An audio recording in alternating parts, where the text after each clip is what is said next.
Universidad Martí presenta Ciencia y Saberes para Todos.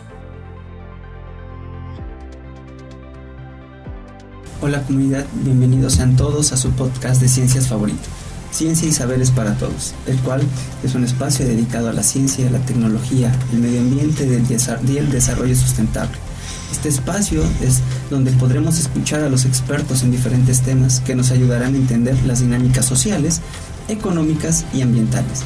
Mi nombre es Gonzalo Ortega Pineda y seré quien nos acompañe a lo largo de esta emisión. El día de hoy contamos con un invitado muy especial. Además de ser un gran ser humano, es un profesional intachable. Es doctor en Educación de Economía por la Universidad La Salle. Tiene una maestría en Desarrollo Urbano y Territorial por la Pontificia Universidad Católica de Chile. Además es maestro en Políticas de Desarrollo Económico por el BID-CEPAL ILPES y la Universidad de Venecia, Foscari. Es licenciado en Economía de la Universidad Veracruzana y académico de tiempo completo en el Instituto de Investigaciones y Estudios Superiores Económicas y Sociales, el IESES, de la Universidad Veracruzana. Él nos viene a compartir sus conocimientos en el tema de la economía social y solidaria. Estamos hablando del doctor Darío Fabián Hernández González. Bienvenido, doctor. Muchas gracias, doctor. Bueno, hoy vamos a tocar un tema bien interesante. Creo que ha sido poco explorado. No es un tema nuevo, pero creo que es un tema poco explorado por nuestra comunidad y creo que es muy importante que también podamos difundirlo, como es la economía social y solidaria, para lo cual nos gustaría saber, de acuerdo a su experiencia, para usted, ¿qué es la economía social y solidaria? ¿De qué hablamos? Muchas gracias, mi querido doctor Gonzalo, y pues muy agradecido por estar aquí con este público que te sigue.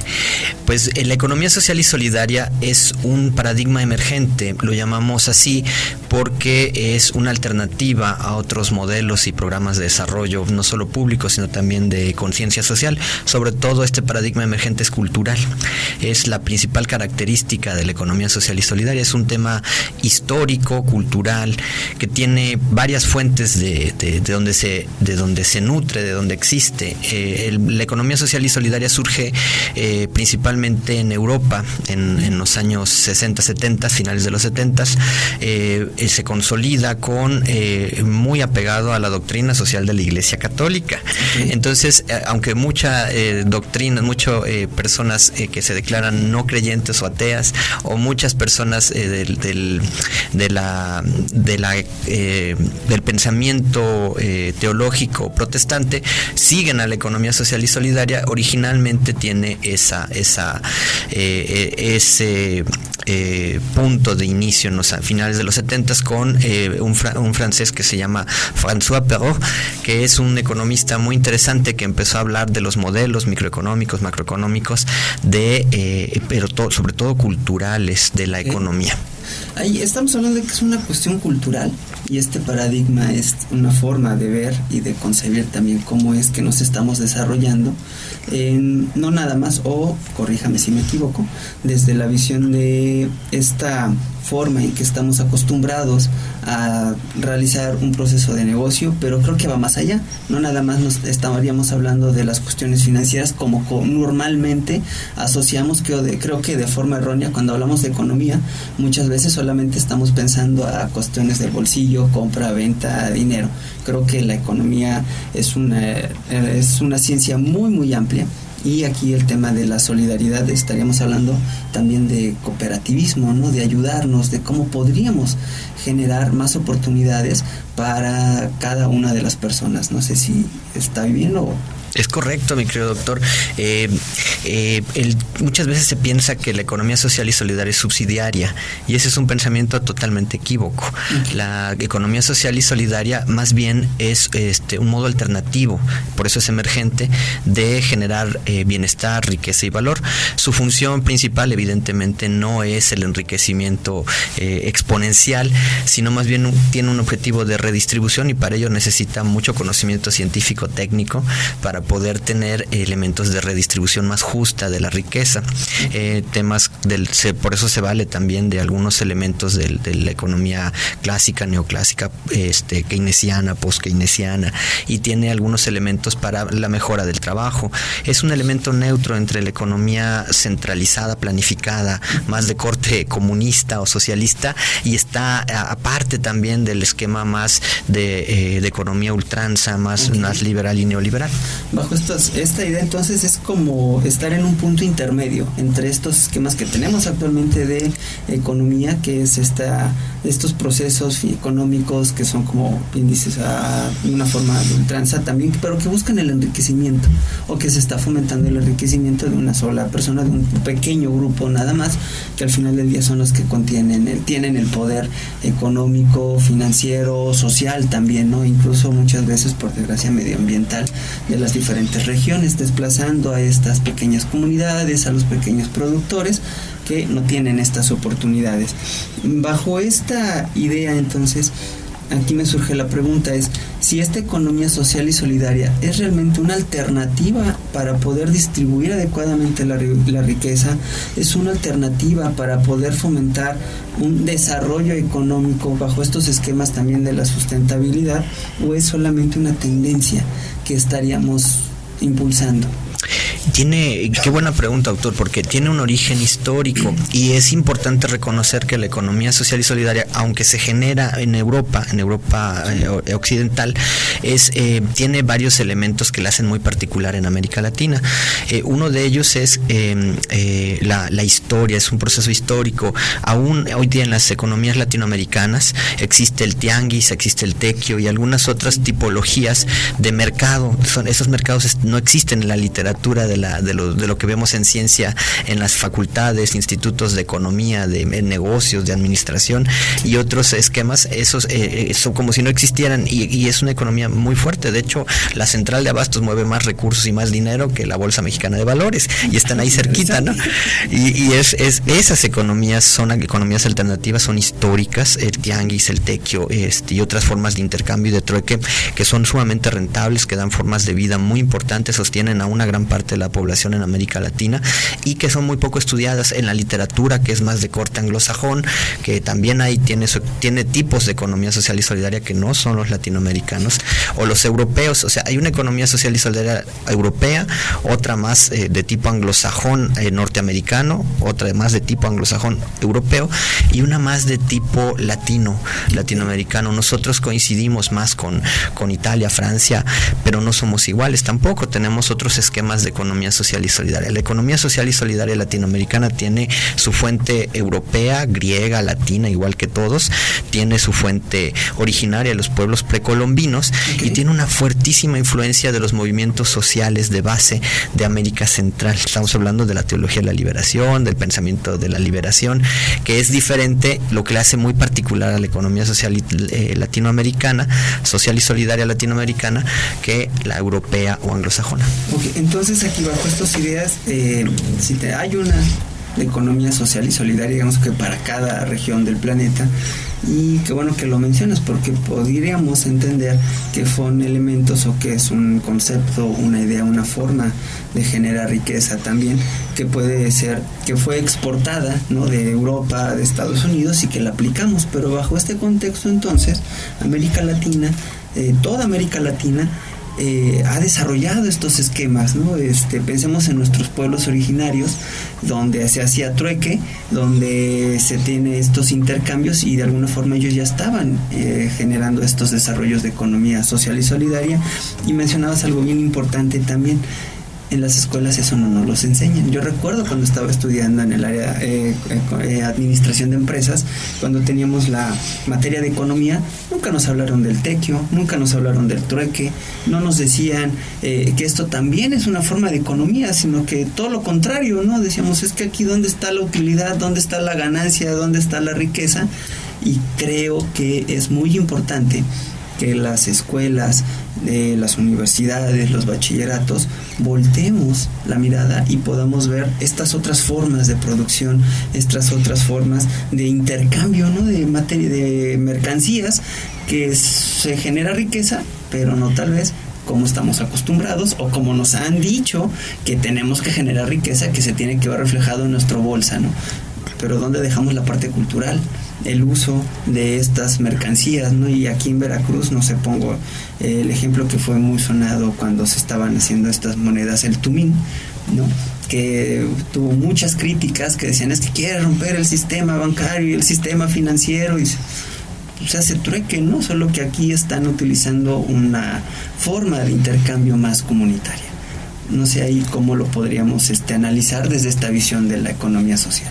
Es una pregunta grande porque por una parte la educación, como bien señalas mi querido doctor, es la educación en nuestro país, no solo en Veracruz, no solo en México, no solo en Centro y Sudamérica, se ha olvidado de estas otras modalidades de mercado, y el mercado genera riqueza, genera empleo, genera redistribución social y genera economías de escala, les llamamos los economistas, y estas economías son las que mayormente dan subsistencia a las familias. El empleo sigue siendo informal y se le estigmatiza a este tipo de subempleo, pero porque la verdad es que la educación formal no los estudia, no estudiamos las economías de aglomeración, que es un fundamento importante de la economía social y solidaria.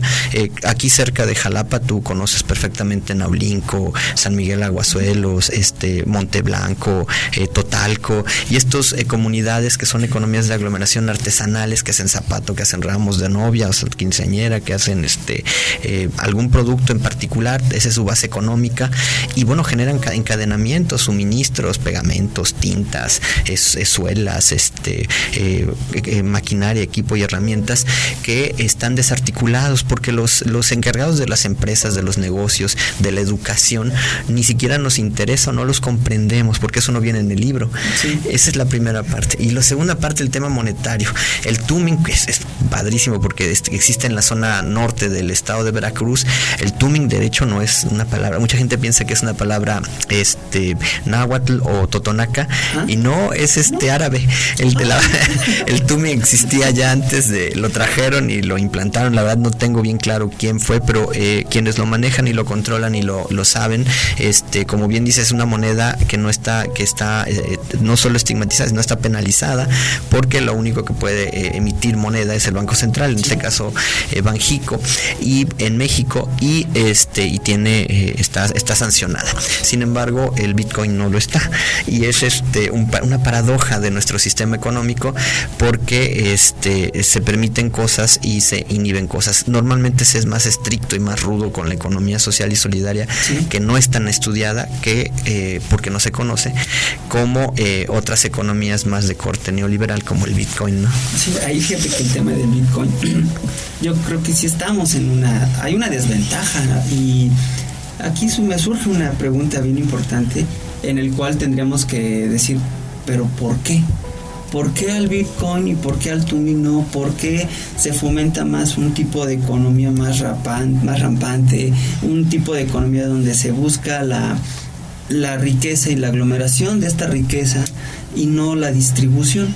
¿Qué es lo que está pasando? ¿Qué es lo que nos han estado enseñando durante tanto tiempo para poder llegar a esos niveles? Y que creo que es algo de acuerdo a cómo ha evolucionado nuestro planeta, que tenemos que hacer un cambio, hacer un giro de timón bien importante para que los tomadores de decisiones se hagan estas preguntas. En este caso, ¿por qué el Bitcoin no se sanciona? ¿Por qué el tumín sí? ¿Qué es lo que tiene el tumín o el Bitcoin que no tenga el tumín? ¿Acaso es el que lo manejan por millones de dólares? Y el tumín, pues no estamos hablando de millones de dólares, estamos hablando de que son en comunidades indígenas, comunidades alejadas y no tan indígenas, porque también en Jalapa hay algunas locales, ¿no? Pero creo que esa pregunta es bien interesante. Sí, la moneda de curso legal en México pues es el peso, y el peso mexicano tiene una regulación que la dicta el Banco Central, en este caso Hacienda, Secretaría de Hacienda y Crédito Público, junto con el Banco de México, que es el Banjico, y pues al ser una moneda local tiene una característica de subordinación hacia la reglamentación nacional, cosa que el Bitcoin no tiene en ninguno de los países, ¿no? El Bitcoin y sus fluctuaciones, que son impresionantes, impresionantes, y el grado, yo creo que es el extremo de la economía de mercado. El Bitcoin es el ícono de la economía de mercado, que genera simetrías, que es utilizado por las mafias, por las guerrillas, por el narcotráfico, por muchos grupos delincuenciales, incluso para la guerra se utiliza mucho para transferencias de financiamiento no penado, no sancionado para la guerra. Y eso es muy interesante, ver que el tipo de cambio, la moneda internacional, como estos tipos de no solo el Bitcoin, las monedas electrónicas, que hay varias, y que no están reguladas y son utilizadas para fines pues bastante cuestionables. El tubing no se utiliza para nada cuestionable, y el tema es netamente ético. Y fíjate que ahí es para el desarrollo, ¿no? Al final del día, para que las personas puedan tener este intercambio, y es una forma cultural también de mantener la esencia de las personas, de nuestra cultura, que tendríamos que estar generando. En este contexto ya hablabas hace rato de estas economías de aglomeración. Entonces, pensando que si estamos hablando de una economía de aglomeración, como lo mencionabas acá arriba en Aulinco, con la parte de los zapatos, San Miguel Aguasuelos, y hacia La Joya, que productores de queso, y así nos podemos ir por todo el estado de Veracruz, que somos un estado riquísimo en producción de diferentes mercancías o productos. En este sentido, es para el desarrollo de una región, ¿qué importancia podría llegar a tener que todos, no nada más las personas, también que las autoridades, las personas, las universidades, las escuelas volteen a ver estos esquemas alternativos o estas formas alternativas de economía, como es la economía social y solidaria, y poder aplicarla? ¿Podremos generar un proceso de desarrollo adecuado en las regiones? Yo creo que pones el dedo en la llaga, mi querido doctor, porque ahí la economía social y solidaria ha sido el sostén más importante de las familias en México, en América Latina, en Veracruz, claro.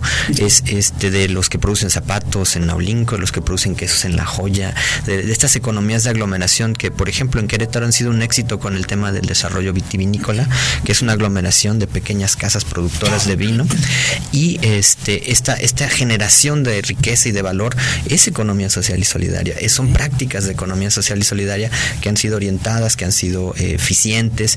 El clúster del salmón en Chile, ¿por qué no se puede replicar aquí en todo el valle de Jico, Teocelo, el Matlalapa, Jico Viejo? Toda esa zona es productora de un primo hermano del salmón, la trucha salmonera, que es la trucha, y es una economía de aglomeración exitosa.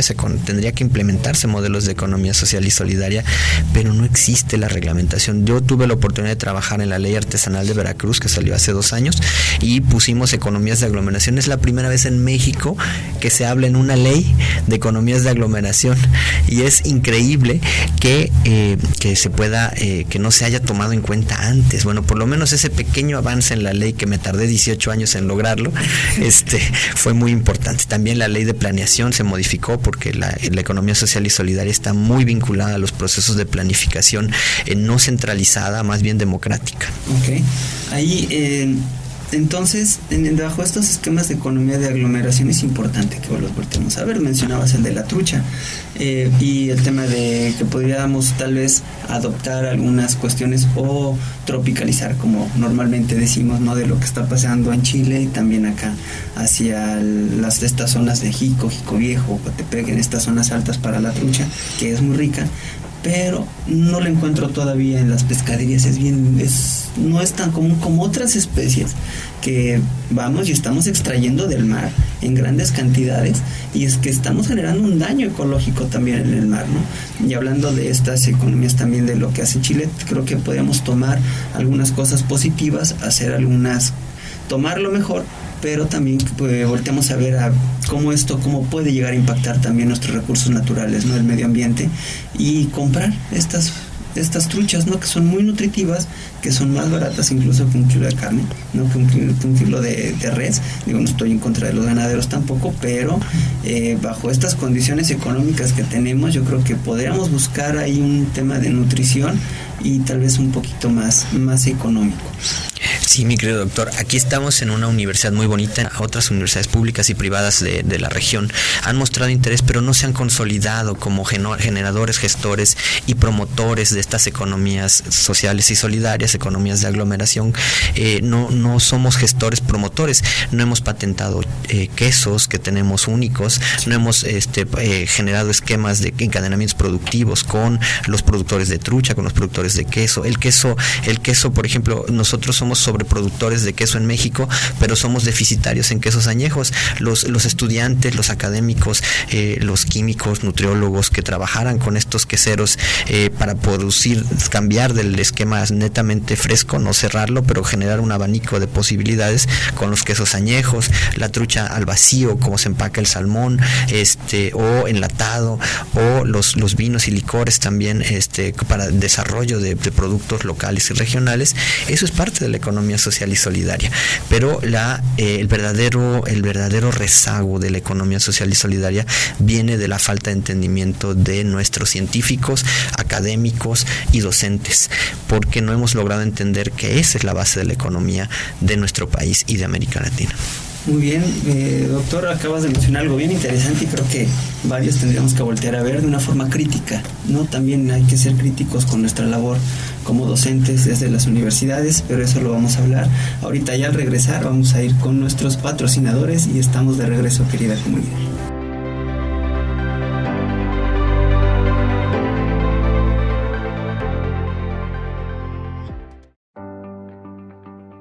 Universidad Martí. Educación de clase mundial. Contamos con planes de estudio pertinentes y de alto nivel que cumplen con las exigencias profesionales de la actualidad. Contamos con 3 licenciaturas: Ingeniería Civil, Ingeniería en Tecnología y Producción e Ingeniería en Informática. Ofrecemos también 4 maestrías: Ingeniería, Administración, Ingeniería Ambiental y Psicología, además de 4 doctorados de prestigio: Ingeniería, Administración, Psicología y Educación, en modalidad mixta, con la cual podrás continuar con tu preparación de manera especializada. Con nuestro modelo educativo Martí, nuestros maestros son capacitados constantemente en las mejores herramientas académicas, pedagógicas y tecnológicas. Visita nuestra web www.umarti.edu.mx o pide informes en nuestros teléfonos 782-822-3350 y 782-823-1105 o a través de nuestro correo informes@umarti.edu.mx o manda un mensaje a nuestra página de Facebook. Estamos como Universidad Martí. También puedes visitar nuestras instalaciones ubicadas en calle Costa Rica número 415, Colonia 27 de septiembre, en Poza Rica, Veracruz, o nuestro enlace en Jalapa, en calle Juárez número 87, zona centro, teléfono 2288-123195. Somos UMartí.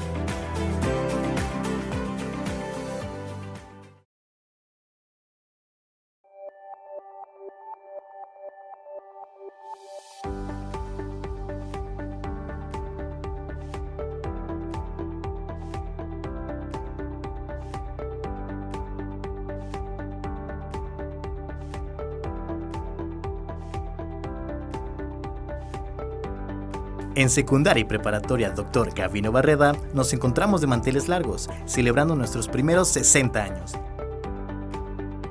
60 años de crecimiento, de experiencias, anécdotas e historia, donde hemos visto pasar por nuestras aulas a maestros y miles de alumnos, quienes han llevado consigo amistades, conocimientos y los valores que durante este tiempo han representado a nuestra institución, y a quienes agradecemos siempre por formar parte de esta comunidad educativa. Llenos de regocijo, nos sentimos satisfechos por lo logrado y vamos por más, porque sigue vivo nuestro compromiso por la educación y la formación de jóvenes que ayudan al crecimiento de nuestra sociedad y de la gran familia Gavino, porque una vez Gavino, siempre Gavino. ¡Feliz aniversario! ¡Felices 60 años de excelencia educativa!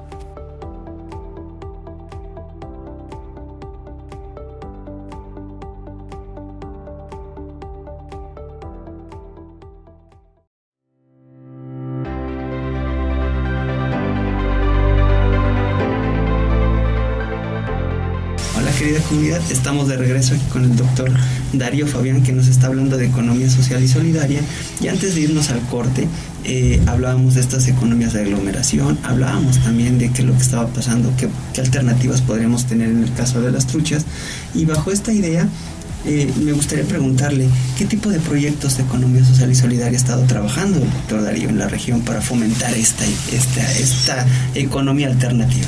Muchas gracias, doctor. Pues mira, desde 2006 a la fecha, año con año, durante pues son más de casi 20 años que hemos estado haciendo, bueno, en realidad 17, 18 años que hemos estado haciendo el Congreso Tequio. El Congreso Tequio, investigadores, académicos y estudiantes lo armamos cada año, y lo que hacemos es estudiar algún producto, algún sector en el estado de Veracruz o fuera del estado de Veracruz, como precisamente las truchas de Jico Viejo, Matlalapa.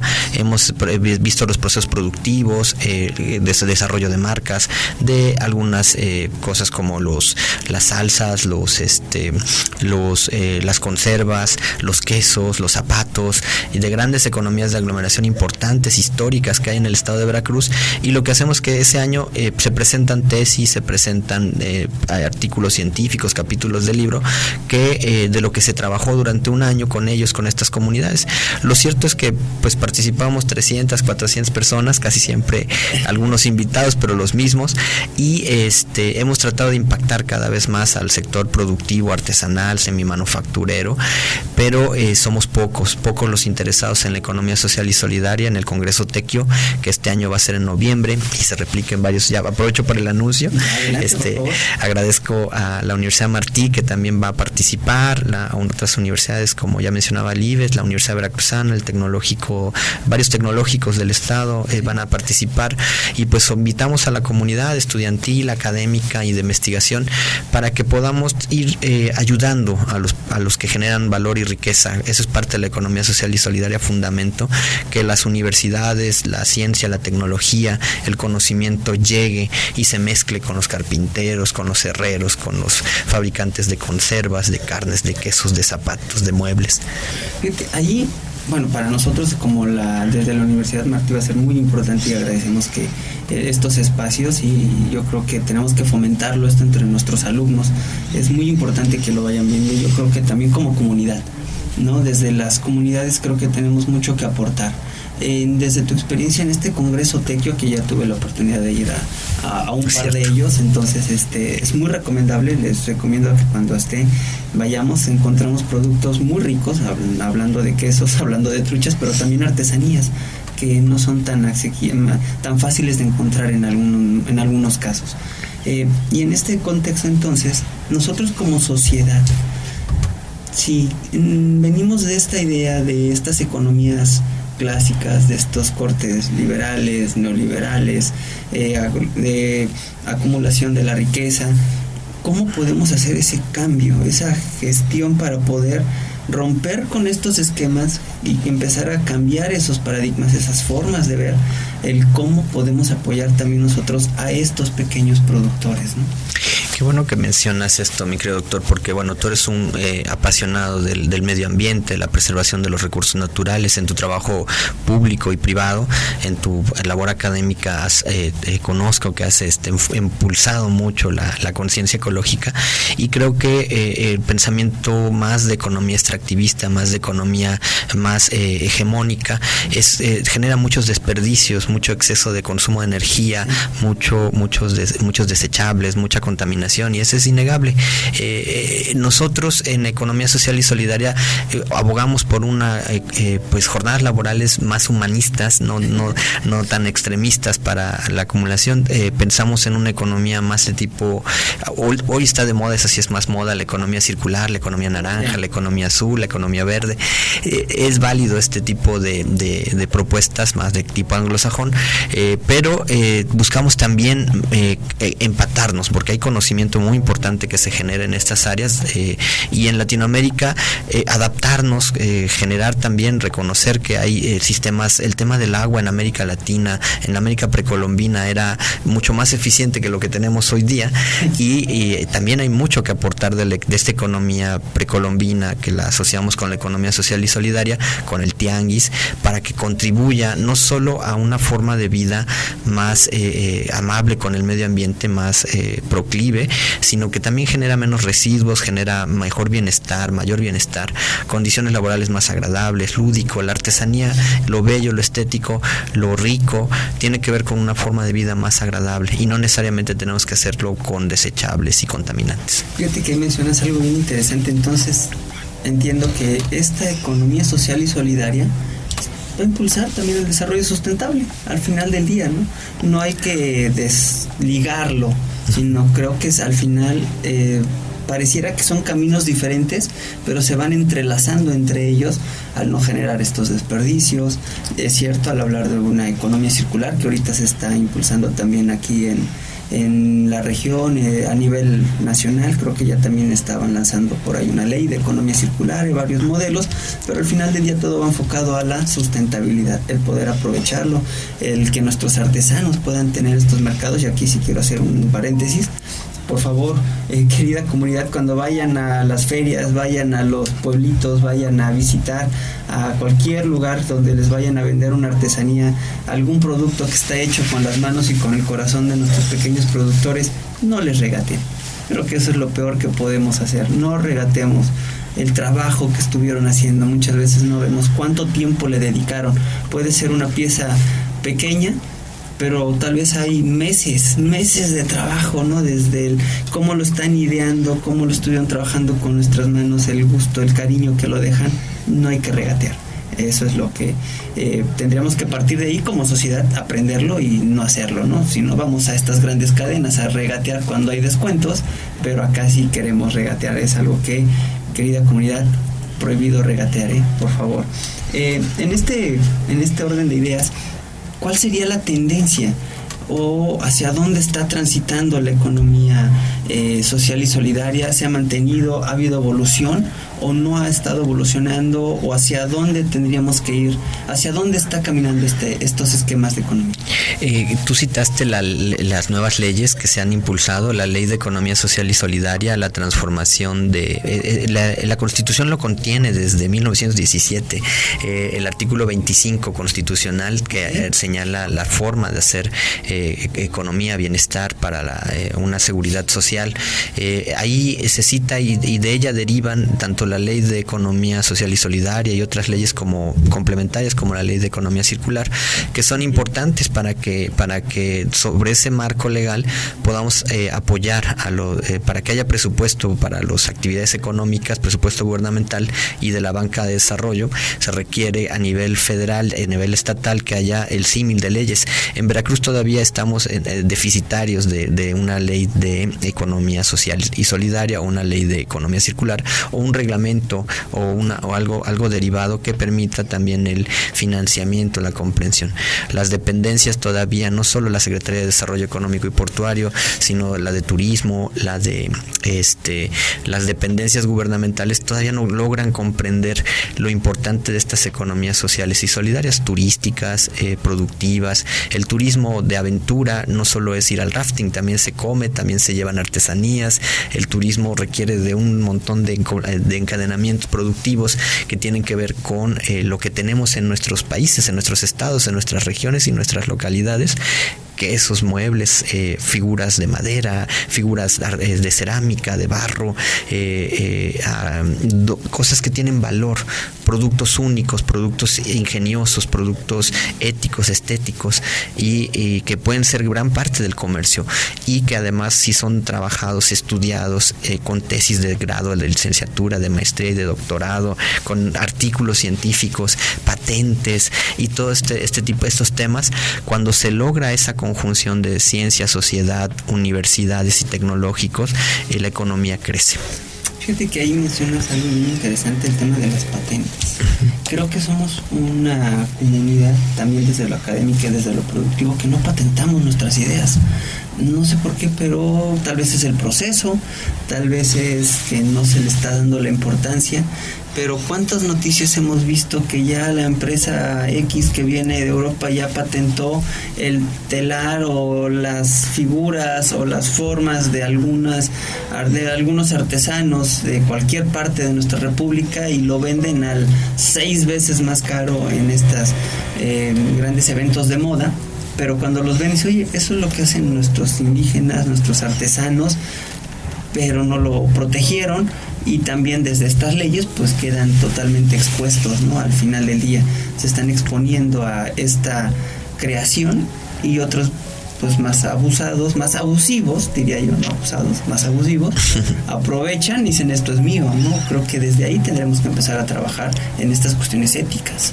Exacto, yo te aseguro, mi querido doctor, que la economía social y solidaria sobre todo es una cuestión ética, es cultural y ética, diría yo, porque es una forma de vida en la que la protección sí es importante, los registros de propiedad intelectual, de los procesos, de los productos, el registro de marca, el registro de identidad cultural, el diseño, pero eso no lo van a hacer los artesanos. Sí.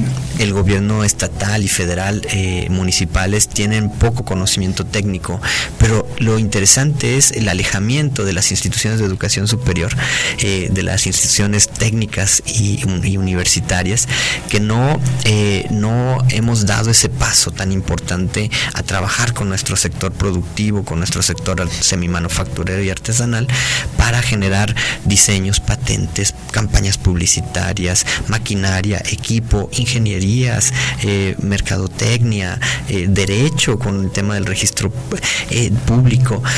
Todos tenemos cabida, y las tesis de grado deberían de hacerse más o menos nada más en esta ciudad de Jalapa, contando a las universidades públicas y privadas. En algún conteo que hicimos anualmente estimábamos que con tan solo con los estudiantes tesistas y los cursos de grado que se hacen por semestre con las universidades de Jalapa, son más de 1 millón de estudios anuales. Es increíble. Y ese 1 millón de estudios tratamos de calcular pues cuánto, ni siquiera el 1% se dedican a esto del comercio, de los comercios alternativos, de los mercadillos, de registro de marca, de uso de otro tipo de bolsos o de otro tipo de empaques que sean sustentables y se difundan ya no de manera internacional, de manera regional y local.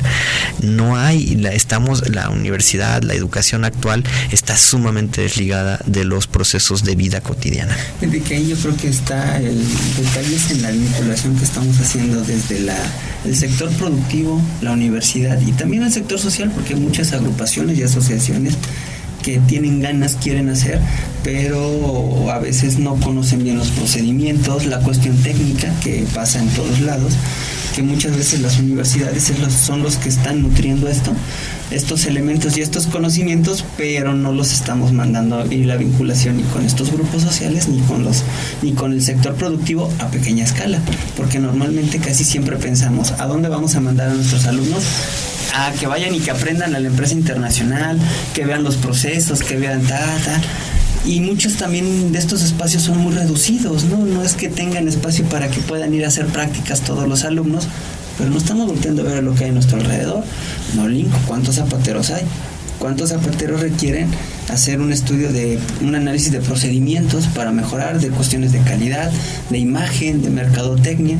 Y muchas universidades aquí hay mercadólogos, hay administradores, hay biólogos, hay contadores que bien podrían ir a hacer un estudio de estos, o su trabajo de tesis, algún trabajo de práctica con estos productores, pero no los estamos volteando a ver, y creo que ahí está un error que estamos cometiendo desde el sector educativo, y que tenemos que dar ese giro de timón para que nuestros alumnos también volteen y salgan y vean que allá también hay una oportunidad, ¿no? Que es tal vez en uno solo no lo están visualizando, pero si lo vemos bajo estos esquemas de aglomeración, de economía de aglomeración, ahí hay una oportunidad bien interesante. Sí, yo te insisto ahí y tienes razón, mi querido doctor.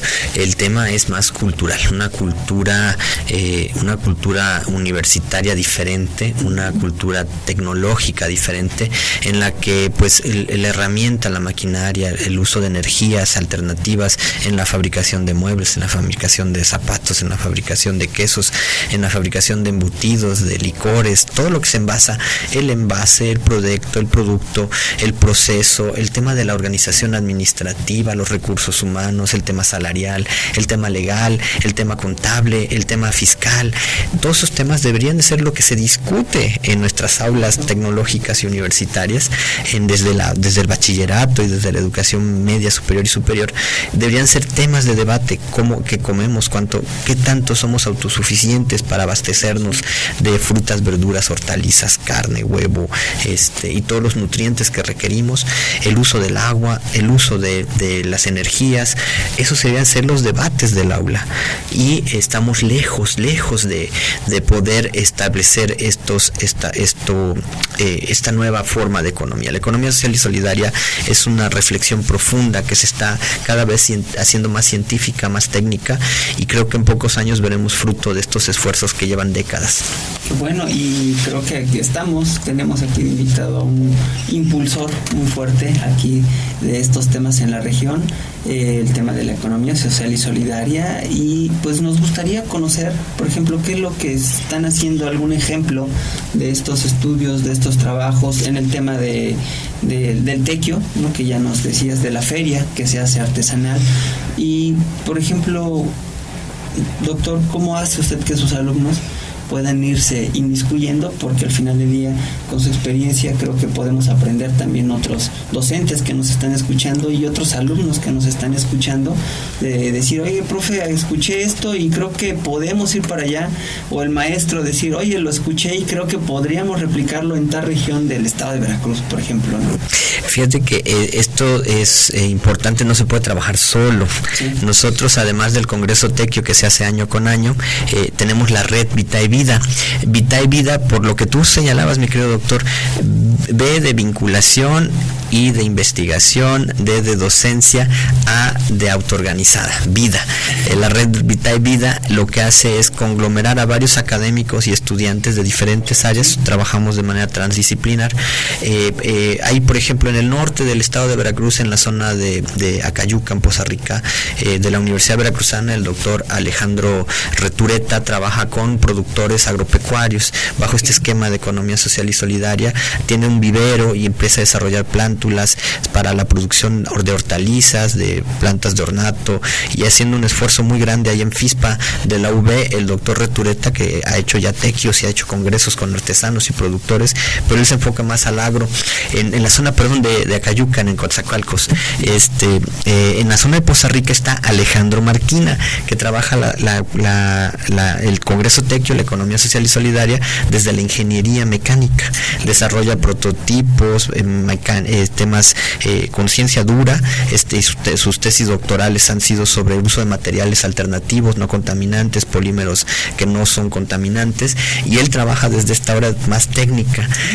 En Córdoba, Orizaba, está el doctor José María Villanueva, que él lo que está trabajando tiene que ver más con el aprovechamiento de recursos naturales, también es de la parte más ingeniería técnica, química, y bueno, y nosotros aquí en Jalapa con las cuestiones económico-administrativas de la organización. Entonces la red Vitae Vida se distribuye en el estado, pero somos un puñado de apenas unos 50, tú también estás contado entre ellos, creo, doctor, que contribuimos a esto, pero si no hacemos estas redes entre nosotros para mejorar los procesos, los productos de lo que vivimos, de lo que consumimos, de lo que es necesario para la vida, no estaremos haciendo un proceso educativo real. Vinculación, investigación y docencia, red redes académicas. La red Vita y Vida es una, ojalá hubiera muchas, y bueno, pues muchas gracias en ese sentido para lo que estamos trabajando. Pues doctor, felicidades por este trabajo que hace. Sabemos que es una labor ardua, nada compleja, no nada fácil, es muy compleja. Muy compleja, pero al final del día creo que hace falta que personas como usted, como ustedes y todos los que forman este equipo, con sus estudiantes, con los académicos y con los que se quieran ir sumando, pues podamos seguir impulsando estas estrategias de economía social y solidaria. Para esto nos gustaría, si hay alguna forma de contactarlo, para si alguien dice, oye, yo me interesa ingresar a la red, me interesa el tema, ¿cómo puedo fomentarlo?